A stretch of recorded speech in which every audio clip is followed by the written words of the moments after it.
very good touch from white. Clean. Time is it? It's Longsword Overanalyzing a Clock.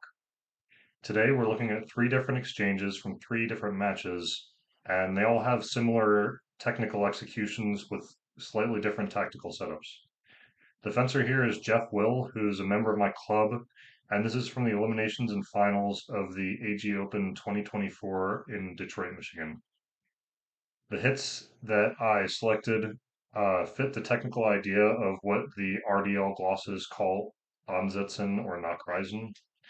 So basically, the idea in Danzig and Lev, they give this idea of Ansetzen, which is when your opponent pulls their sword back, you take that opportunity to stab them in various targets. So the same idea as in Ringek, but it is it's one section later with the Nachreisen stuff. So maybe you can think of the Ansetzen is the action and the Nachreisen is the timing of doing it. But whatever it is, it's in the book. So check it out. Don't take my word for it. Read it yourself. Don't take your instructor's word for it either. Read it all yourself. So I picked these clips because it shows how you can execute that idea, but in a variety of situations. So in the first clip, we have Alex Kotorakis on the right. So he's on the attack. He steps in while chambering a strike. So the purpose of this kind of held attack is to draw a reaction from your opponent. So you step in threatening to attack, and you're trying to get them to commit to a defense.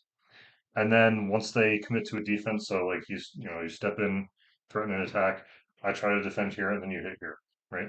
So in this case, Jeff doesn't commit to any defense, and Alex hesitates for maybe half a beat too long, and that gives Jeff the opportunity to hit the point. So you can see the moment that the thrust is launched here, Alex's back foot is coming up from behind, and that prevents him from escaping. So he's in that situation where he's stuck in place for a moment. The distance is collapsed, and he gets a thrust in.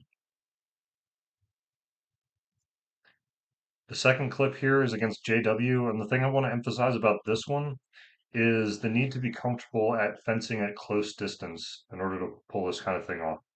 So you can track the distance here using their feet. So let me just go back. So you can see here before that, before Jeff backs off, his foot is inside this box, this green box, and JW's heel is on that green line there. So pay attention to that distance.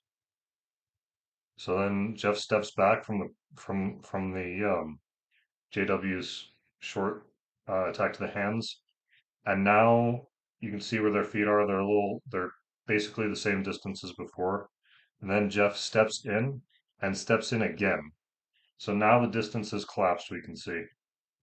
So now JW steps in to strike, but he doesn't commit to it. I can't read his mind, but my thought here is either he wanted to bait out a defense or he thought that Jeff would retreat like he did when he threw the previous attack to the hands.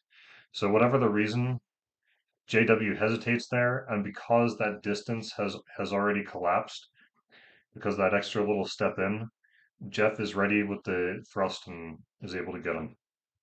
And then once again, we see that idea, just like last time. When this thrust is thrown, JW is stepping forward. He's taking his little hop forward. So once again, he's unable to escape when by the time he perceives that thrust. So the third one here is against me, and it's a similar situation to the second one. The distance collapses and he catches a moment of hesitation.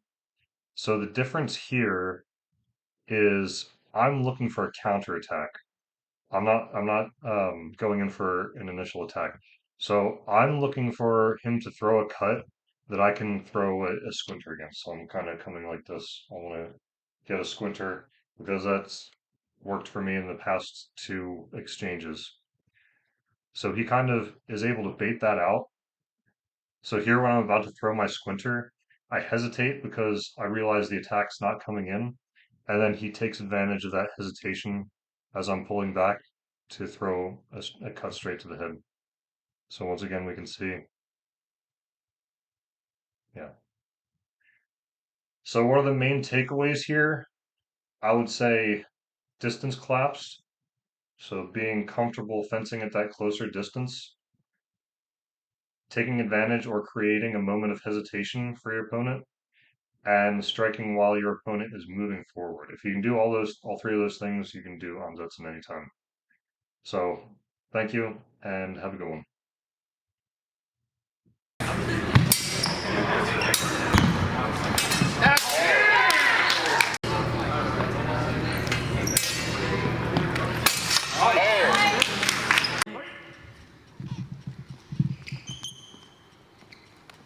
Oh, very good touch from White.